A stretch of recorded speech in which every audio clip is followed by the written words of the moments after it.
우리 기독교의 근본 정신이 뭐냐 그렇게 물어보면 사랑과 용서라고 말할 수 있습니다. 그래서 우리 예수님은 분명히 우리에게 말씀하기를 내가 이 땅에 온 것은 의인을 부르러 온 것이 아니라 죄인을 부르러 왔고 그들을 구원하려 오셨다고 말씀합니다. 그래서 사랑과 용서는 서로 허물을 덮어주는 것이고 이해하는 것이고 관용하는 것이고 품는 것인 줄로 믿습니다. 오늘 본문 말씀을 보면 이 사랑과 용서를 잘 나타내고 있는 이른 양 비유의 말씀을 주고 있습니다. 그 내용을 살펴보면 어떤 사람에게 100마리의 양이 있었습니다. 그런데 둘러보니까 99마리 양밖에 없는 거예요. 이 사람의 관심은 어디를 향했습니까? 걱정스러운 마음으로 근심이 생겨서 99마리의 양을 들에다가 놔두고 길 잃은 한 마리의 양을 찾아서 뒤돌아가서 찾기 시작했습니다. 그리고 우여곡절 끝에 갈기갈기 찍혀서 피투성이가 되고 거반 죽게 된 한 마리의 양을 찾았습니다. 그 잃은 양을 찾고 나니 얼마나 기쁜지 어깨에 메고 찬송을 부르면서 돌아왔다고 하는 말씀입니다. 오늘 그리고 이웃을 불러 함께 기쁨을 나누었습니다. 우리 이렇게 기쁜 날이 어디 있느냐? 잃어버렸던 양 한 마리를 찾았다. 우리 함께 기쁨을 나누자 하고 잔치를 한 겁니다. 잃어버린 한 영혼을 찾고 계시며 그로 말미암아 기뻐하시는 우리 주님의 마음을 이 말씀을 통해서 읽어볼 수가 있습니다. 양에게는 목자가 필요하듯이 죄인인 우리에게는 목자 되시는 예수님이 절대로 필요하다는 것을 우리에게 가르쳐 줍니다. 오늘 이 말씀을 통해서 참된 목자 되신 우리 예수님을 온전히 바라보는 우리의 모습이 되어지기를 축원합니다. 예수님은 우리의 선한 목자가 되십니다. 그래서 요한복음 10장 11절에 나는 선한 목자라 우리는 그의 양이라고 표현하고 있습니다. 그러면 양은 무엇을 의미합니까? 영적으로 보면 모든 하나님의 백성들을 양으로 표현하고 있습니다. 그래서 성경에 보면 양에 대한 얘기가 약 500번 이상이나 기록이 되어 있어요. 구약에도 있고 신약에도 있고 특히 에스겔 34장 15절 보면 내가 친히 내 양의 목자가 되어 그것들을 누워 있게 할지라 주 여호와의 말씀이니라. 시편 23편 봐도 하나님은 나의 목자가 되시니 우리에게 부족함이 없게 하시고 푸른 초장 쉴만한 물가로 양들을 인도하신다고 말씀했어요. 요한복음 10장 27절 봐도 내 양은 내 음성을 들으며 나는 그를 알며 그들은 나를 따르느니라. 양은 반드시 목자가 필요한데 왜 필요합니까? 시력이 좋지 않아서 먼 곳을 볼 수 없기 때문에 목자는 양이 필요하다는 거예요. 많이 보아야 10m밖에 보지 못해요. 근시입니다. 그래서 양은 혼자서는 절대로 사랑할 수가 없어요. 이리저리 치이고 부닥치고 맹수에게 물려뜯기고 하고 죽기도 하고 이렇게 다치고 엉망진창이 돼버립니다. 그렇기 때문에 목자가 절대로 필요한 게 양이라는 거죠. 또 양은 아주 약합니다. 양은 맹수 앞에 너무 약하고 병도 많아서 보호해주고 치료해줄 사람이 필요한 겁니다. 그래서 양은 오직 목자만을 의지해야 된다는 것을 우리는 아는 것입니다. 양된 우리들도 내 힘만으로는 안 된다는 것을 꼭 기억하고 살아가는 성도가 되시기를 축원합니다. 스가랴 4장 6절 힘으로 되지 아니하고 능으로 되지 아니하며 오직 여호와의 신으로만 되느니라 이렇게 말씀했어요. 요한복음 15장 5절에 나는 참 포도나무요 너희는 가지라 가지가 포도나무에 붙어 있어야 많은 열매를 맺고 너희가 나를 떠나서는 아무것도 할 수 없느니라. 성도는 주님 떠나서는 살 수가 없어요. 하나님의 도우심이 없어도 살 수 있다. 이건 교만이에요. 교만은 어떻게 되느냐? 패망의 선봉이요 거만하면 넘어집의 앞잡이니라. 망하는 지름길이에요.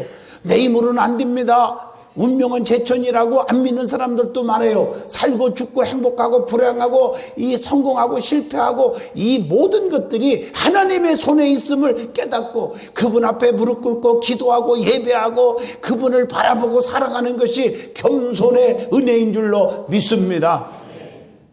세상 만사가 내 맘대로 사는 게 어디 있습니까? 사람은 누구나 세 가지의 비밀을 갖고 살잖아요. 누구든지 환난의 비밀, 죽음의 비밀, 세상 종말 심판의 비밀입니다.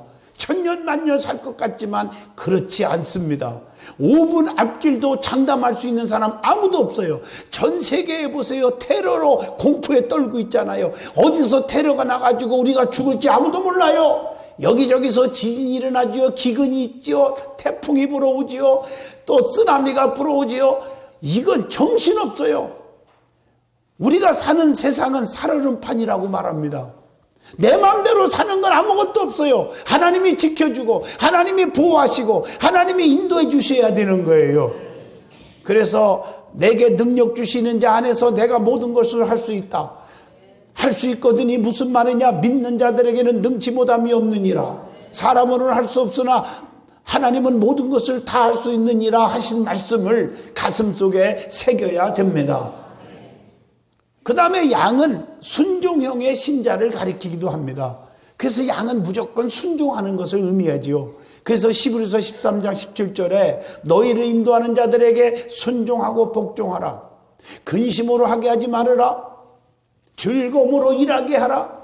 그렇지 아니하면 너희에게 유익이 없느니라. 이렇게 말씀하고 계세요. 그래서 양은 절대적인 순종형이에요. 그게 양의 표현입니다. 그래서 양을 얘기할 때는 순종 이렇게 나오는 거예요. 양은 무조건 순종하는 그런 성질이 있어요. 그냥 앞에서 끌고 가면 뭐가 있든 없든 관계없어. 그냥 무조건 목자를 믿고 그리고 앞에서 나가는 양들이 목자를 믿는 걸 다 알아요. 그렇기 때문에 그 뒤만 쳐다보고 하고 쫓아만 가면 되는 거예요. 무조건 순종이요. 예. 여러분 그러면 순종은 무엇이고 복종은 무엇입니까? 순종도 하고 복종하라고 그랬는데 한마디로 말하면 거역하지 말라는 얘기죠. 마음이 내켜서 따르는 것을 순종이라고 그러고 혹시 마음이 안 내켜서 따라야 되는 거 그건 복종이라고 그러니 거역하지 말아라 이런 뜻입니다. 마음은 내키지 않지만 따르는 거 이것도 중요하잖아요. 내 맘대로 살고 싶은데 하나님은 아니라 하실 때 여러분은 고집 부리지 말고 복종하고 따라가는 여러분 되시기를 축원합니다. 성경에 보면 이해가 안 되지만 하나님이 이렇게 하라 그랬을 때 이해가 도저히 안 되지만 순종하고 따를 때 기적이 일어났거든요. 홍해바다를 가르켜라 반석을 쳐라. 여러분 인간적으로 말하면 하나님 치매 걸린 것 같이 보여요. 그러나 믿음으로 순종하고 따랐더니 요단 홍해바다가 갈라지고 하늘에서 세상에 역사가 일어나잖아요. 반석에서 샘물이 터져 나오잖아요. 불기둥과 구름기둥으로 보호하시고 인도해 주셨지 않습니까? 여러분 우리는 순종의 신앙이 그렇게 중요한 거예요. 그 다음에 양은 제물입니다. 제물. 그래서 하나님 앞에 제사 드릴 때에 오늘날 예배지요. 드릴 때 꼭 양을 잡아서 그것도 흠없고 티가 없고 이런 순전한 양을 잡아서 제물로 드렸어요. 여러분 성경을 보면 양의 피를 제단에 뿌려서 제사를 드렸을 때 하나님께서 그 제물을 받으사 모든 죄를 다 씻어 주셨다고 그랬어요. 레위기 14장 25절에 창세기 22장 13절 보면 아브라함이 이삭을 바치러 갈 때 제물로 바치러 갔어요. 이삭은 제물이 되어 갔어요. 그런데 하나님이 이삭을 딱 지켜주시고 건강 지켜주시고 장수하게 하시고 180살 살게 하시고 가는 곳마다 샘물이 터져 나오게 하시고 농사를 지면 100배의 축복을 주시고 제물이 되어줬더니 세상 말로 대박이 터진 거예요. 여러분 우리는 산 제물이 되어야 합니다. 하나님 앞에 헌신, 희생의 제물이 되면 하나님이 우리의 삶을, 건강을, 모든 물질을, 자손을 책임져 주실 줄로 믿습니다. 그런데 우리는 제물이 되려고 하지를 않아요. 사람들이 희생을 싫어해요. 그냥 원하는 건 엄청나게 많은데 하나님 앞에 헌신은 싫어해요. 귀한 시간을 드릴 줄 몰라요. 자기 멋대로 살죠. 귀한 몸 드릴 줄 몰라요. 헌신할 때 주님이 쓰실 줄로 믿습니다. 그래서 시편 95편 7절에 우리는 다 양이라고 그랬어요. 양이라고. 그래서 우리는 양이기 때문에 성도는 제물이 되어야 돼요. 그래서 제물도 온전한 것이 제물이에요. 열왕기상 18장 보면 가멜산 꼭대기에 야곱의 12지파의 수요에 따라 12돌을 쌓고 4각을 떠서 제물을 올려놨어요. 그래서 기도했더니 하늘에서 불의 응답이 떨어져서 바알의 선지자 아세렛을 믿는 자들 850명을 다 때려 부숴버리고 하나님께 영광, 하나님의 살아계심을 만방에 알린 줄로 믿습니다. 여러분, 온전한 제물이에요. 우리의 몸을 온전히 드려지기를 주 이름으로 축원합니다. 성도는 몸도 마음도 생명도 주님 앞에 드려져야 되는 거예요. 로마서 12장 1절 너의 몸을 하나님이 기뻐하시는 거룩한 산 제물로 드리라. 이는 너희가 드려질 영적인 예배이니라. 이렇게 말씀하고 계시는 것입니다. 제물이 되어 하나님께 드려지는 사람은 절대로 신앙생활하면서 세상에 살면서 시험 들지 않아요. 열매가 막 맺혀지기는 해요. 요한복음 12장 24절에 보니까 한 알의 밀알이 땅에 떨어져 죽지 아니하면 한 알 그대로 있지만 죽으면 많은 열매를 맺느니라. 이렇게 말씀하고 있어요. 희생하면 죽으면 열매를 맺어요. 제물이 되어야 돼요. 제물이 되지 않으려 하기 때문에 하나님 부자 만들어주세요. 병 고쳐주세요. 자식 잘되게 해주세요. 출세하게 해주세요. 아파트 큰 거나 사게 해주세요. 빌딩 짓게 해주세요. 이런 식으로 달라고만 하게 돼요. 그것이 해결이 안 될 때는 부정적이고 불평이 나오고 원망이 나오고 그리고 아주 쓴소리만 나오게 되는 거예요. 그래서 시험 들어서 올무에 빠져버리는 거예요. 내가 제물이 되지 않으려고 하니까 시험 드는 거예요.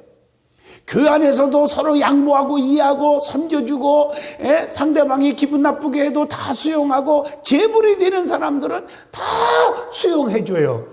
제물이 안 되려고 하고 목에 힘을 주니까 그러니까 상처를 받는 것입니다. 제물이 되면 그 후에는 많은 축복이 준비되어 있다는 사실을 기억하시기를 주의 이름으로 축원합니다. 그래서 교회가 각 분야에서 제물 드리는 분들이 많기 때문에 은혜로운 예배를 드릴 수가 있고 교회가 날마다 활성화되고 또 사회를 위해서 봉사하게 되고 헌신하게 되고 주님을 찬양하게 될 줄로 믿습니다. 두 번째 은혜 받을 말씀은 잃어버린 한 마리의 양에 대해서 한번 생각해 보려고 합니다. 한 마리의 양이 왜 목자 곁을 떠났습니까? 오늘 4절에 말합니다. 성도들이 왜 떠납니까? 왜 방황합니까? 하나님 곁을 떠나는 이유가 무엇입니까? 간단합니다. 잠자다가 혹은 졸다가 또 한눈 팔다가 자러나 오르나 치우치다가 그래서 목자 곁을 떠난 거예요. 그래서 피투성이가 되고 가시던 귀에 찔리고 그러는 거예요. 우리 믿음의 사람들은 영원히 잠들거나 졸거나 병들으면 안 됩니다. 여러분 병이 올 때 어떻게 해야 됩니까? 육신의 병도요 빨리 발견하고 빨리 고칠수록 치료가 되는 것입니다. 영적인 병도 마찬가지입니다. 영적인 병의 증상이 나타나면 그걸 가지고 병들었구나 하고 빨리 고쳐야 돼요. 여러분 육신에 병든 자는 밥맛 입맛이 없어졌다든가 갑자기 모든 것이 귀찮아진다든가 아무것도 아닌 것 같고 막 불쾌지수가 높아지고 짜증나고 혈기가 나오고 그런다든가 그것은 분명히 병들었다는 증거거든요. 양 한 마리는요 한눈 팔고 잠자고 졸다가 목자를 잃어버렸어요. 성도 역시 신앙의 정도를 잃어버리면 목자를 잃어버리게 돼요. 육적으로도 죽은 자들이 되는 거예요. 잘못하면 죽어요. 여러분 죽은 자는 어떻게 해야 돼요? 죽은 자의 특징이 있어요. 죽은 자를 가만히 보면요 아무것도 할 수 없어요. 아무것도 안 해요. 영적으로 죽은 자들은 봉사, 전도, 헌신이 하지 않아요. 그 다음에 죽은 자의 특징은 숨을 안 쉰다고 그랬어요. 영적으로 죽은 자들은 영혼의 호흡과 맥박과 같은 기도가 없어요. 그리고 죽은 자는 감각이 없어 꼬집어도 아픈 줄을 몰라요. 영적으로 죽은 자들은 하나님의 말씀을 들어도 교훈을 해도 감각을 못 느껴요. 그 다음에 영적으로 죽은 자는 뭐냐? 자, 세상이 육적으로 죽은 자를 보면 알아요. 죽은 자를 말을 못해요. 일절 말 안 해요. 영적으로 죽은 자들이 말이 안 해야 되는데 말이 많아요. 근데 기도하는 자들이 말이 많아요. 그래서 성령의 역사가 일어나지 않고 귀신 역사만 일어나는 거예요. 은혜 없는 분들이 말이 많으면 안 돼요. 자, 그러면 목자를 떠난 양은 어떻게 되었습니까? 자, 영적인 기갈과 굶주림으로 평화와 기쁨이었고 고통이 찾아온다는 거예요. 누가복음 15장 17절 스스로 돌이켜 이르되 내 아버지에게는 양식이 풍족하지만 나는 여기서 굶어 죽는구나. 탕자가 고백한 거 기억나십니까? 그리고 목자를 떠나면요 방황하게 되고 결국에는요 피투성이 되다가 죽음의 위협도 당하게 되잖아요. 그래서 요한복음 10장 12절에 싹구는 목자가 아니요 양도 제 양이 아니라 이리가 오는 것을 보면 양을 버리고 달아나나니 이리가 양을 물고 가고 또 해치느니라. 그래서 시편 23편 4절 5절 목자이신 참 목자이신 주님을 바라보고 따르면 내가 사망의 음침한 골짜기 다닐지라도 해받음을 두려워하지 않아요. 주님이 나와 함께 하시기 때문에 주의 지팡이와 막대기가 나를 안위하시기 때문인 줄로 믿습니다. 악한 원수 마귀들이 가만두지 않아요. 목자를 떠나면요. 베드로전서 5장 8절 그래서 근신하라 깨어라 너의 대적 마귀가 우는 사자같이 두루 다니며 삼킬 자를 찾고 있다 그랬어요. 여러분 하나님의 손에 붙잡힘 받고 신앙생활을 해야 되는데 하나님의 손이 떠나면 가만 놔두지 않아 우는 사자와 같이 덤비는 마귀가 있어요. 악귀가 들어와요. 그게 누구냐? 사울왕이에요. 하나님의 교만하니까 하나님의 손이 떠나니까 악귀가 들어와서 딱 붙잡으니까 결국에 어떻게 됐어요? 비참하게 버림받고 죽은 사람이 사울왕입니다. 목자의 뜻은 생명을 살리는 데 있기 때문이에요. 디모데전서 2장 4절 마귀는 우리를 죽이려고 그러지만 참 목자는 살리는 거예요. 그래서 하나님은 거기 보면은 이렇게 돼 있어요. 하나님은 모든 사람이 구원을 받으며 진리를 아는 데 이르기를 원하시느니라. 그게 한 생명이 천하보다 귀한 거예요. 그래서 성경에 소자 하나에도 저기 어린아이 하나에도 이 실족케 하며 연재 맷돌에 목에 걸고 바다에 빠뜨리는 것이 낫다 이렇게 말씀하고 있는 거예요. 생명이 귀하기 때문에요. 그래서 여러분 데살로니가후서 2장 13절에 그렇게 말했어요. 주께서 사랑하시는 형제들아 우리가 항상 너희에게 관여하여 마땅히 하나님께 감사하는 것은 하나님이 처음부터 너희를 택하사 성령의 거룩해 하심과 진리를 믿음으로 구원을 받게 하심이니라. 구원을 받고 진리에 이르게 하기를 위해서 목자는 찾아 나서는 겁니다. 이걸 아셔야 돼요. 그 다음에 5절로 6절 본문을 보면 길 잃은 한 마리의 양을 찾아온 목자의 심정은 어땠을까? 찾은 목자의 심정은 기쁘겠지요. 잃었던 양을 찾았으니 기쁘겠지요. 즐거워하며 어깨에 메고 집으로 돌아왔다고. 오늘 5절에 보니까 그렇게 말씀했어요. 또 찾아낸 즉 즐거워 어깨에 메고 집에 와서 이렇게 말씀하고 있어요. 축복과 즐거움 속에 천국길로 인도하시는 예수님을 바라보게 돼요. 요한복음 14장 6절에 예수께서 이르시되 내가 곧 길이요 진리요 생명이니 아버지께로 나로 말미암지 않고는 아버지께로 올 자가 없느니라. 이렇게 말씀했어요. 우리 주님은 진리가 되시고 생명이 되시고 그 다음에 길이 되시는 줄로 믿습니다. 벗과 이웃을 불러 모으고 이 목자는 너무 기뻐서 즐거움이 너무 넘쳐서 행복함에 넘쳐서 있었어요. 잃었던 양을 찾았기 때문이에요. 본문 6절 보니까 그 벗과 이웃을 다 불러 모아서 말하되 나와 함께 즐기자. 나의 잃은 양을 찾아내었노라 하라. 우리 믿음의 사람들은 여기서 깨달아야 합니다. 먼저 믿은 자들의 자세.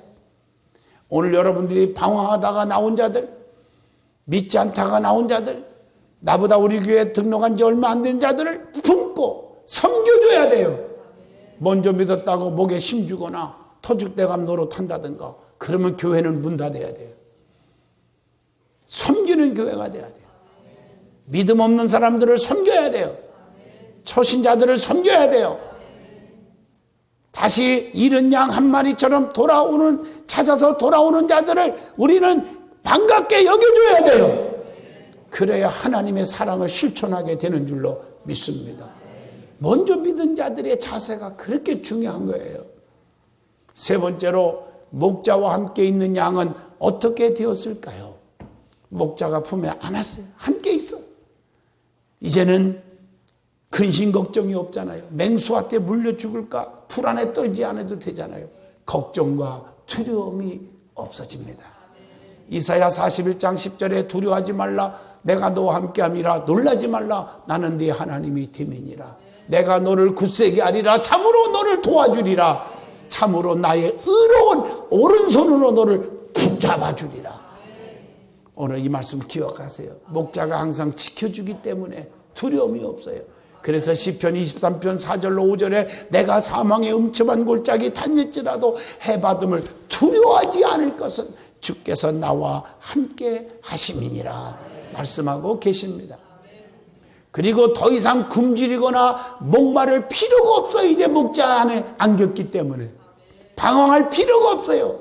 요한복음 5장 35절 나는 생명의 떡이니 내게 오는 자는 결코 줄이지 아니할 터이요 나를 믿는 자는 영원히 목마르지 아니하리라. 그래서 시편 23편 1절로 3절에 여호와가 나의 목자가 되셔서 부족함이 없게 해주신다. 푸른 초장 쉴만한 물가로 인도해 주신다고 말씀하고 계십니다.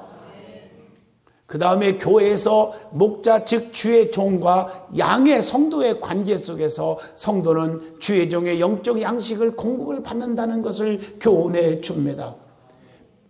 우리 예수님이 베드로에게 너희가 나를 이 모든 사람보다 더 사랑하느냐 주님이 아시지 않습니까? 내 양을 먹여라 내 양을 치라고 했어요.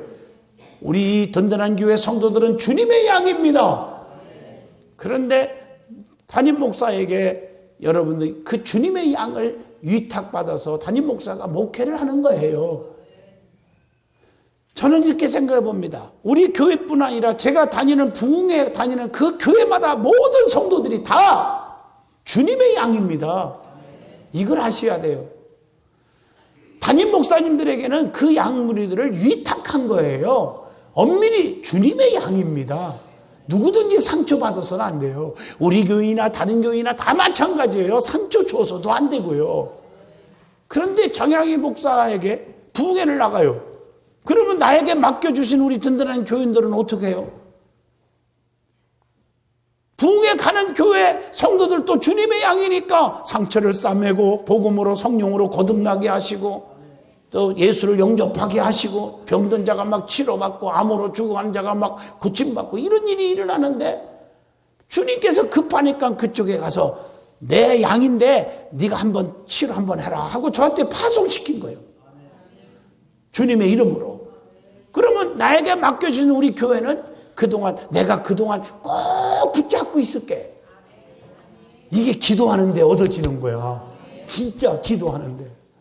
이게 제가 여러분을 케어하는 것보다 주님이 케어하는 게 훨씬 도움이 될 거야.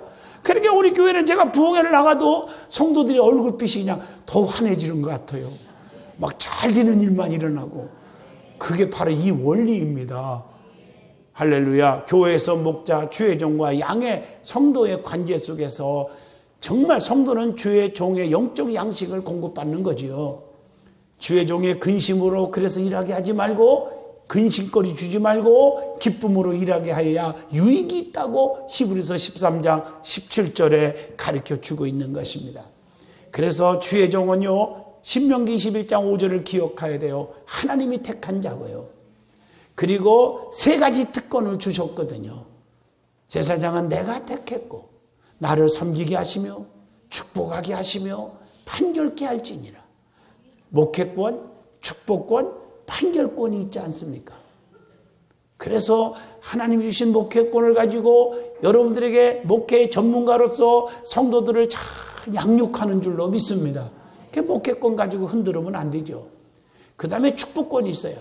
주의 이름으로 축복을 빌으면 축복이 오는 거예요. 할렐루야. 그래서 여러분들이 늘 저는 축복을 빌어주고 싶지 여러분들에게 절대로 그 이하의 얘기는 안 합니다, 제가. 왜? 성도들이 축복을 받게 하고 싶어서. 그 다음에 판결권, 잘못했으면 책망도 하는 거예요. 근데 어떤 분들은 책망을 안 받으려고 그래요. 그거 잘못된 거예요. 목자의 책망을 받아요. 시편 23편만 봐도 여호와가 우리의 참 목자 되셔서 지팡이와 막대기로 그래서요. 여러분, 막대기는 채찍이고 지팡이는 보호 인도의 지팡이거든요. 두 가지가 있는 거예요. 잘못했을 때 혼을 안 내려고 그래요. 안 맞으려고 그래요. 혼을 안 맞으려고 그래요. 조금만 혼내주면요, 입이 두자 나오고요. 세상 말로 말하면 벌집을 건드는 것 같아요. 벌떼처럼 덤벼요. 그런데 가만 놔두는 게 약이에요. 왜? 선한 성도들, 선한 양들, 알고 열매 같은 자들을 다칠까 봐 가만 놔두는 것뿐이에요. 그러니까 여러분, 충고를, 책망을 받을 줄 아는 수준이 있는 성도가 되시기를 축원합니다. 그게 축복의 길입니다. 결론을 내립니다. 길 잃은 양에게 목자가 필요하듯이 성도들에게는 반드시 예수님이 필요합니다. 그렇기 때문에 우리는 늘 주님과 더불어 살아야 합니다. 겉사람뿐만 아니라 속사람까지 완전히 거듭나서 예수화, 복음화 되어야 합니다. 속사람은 거듭나고 겉사람만 신앙생활을 잘하는 것처럼 보이면 얼마 가지 않아서 넘어집니다. 끝까지 예수님의 향기가 풍기게 되어야 됩니다. 예수님만 보이게 되어야 합니다. 우리 모두가 참목자이신 주님만 믿고 그분을 의지해서 매사에 유익 있는 축복을 받으시기를 주 이름으로 축원드립니다.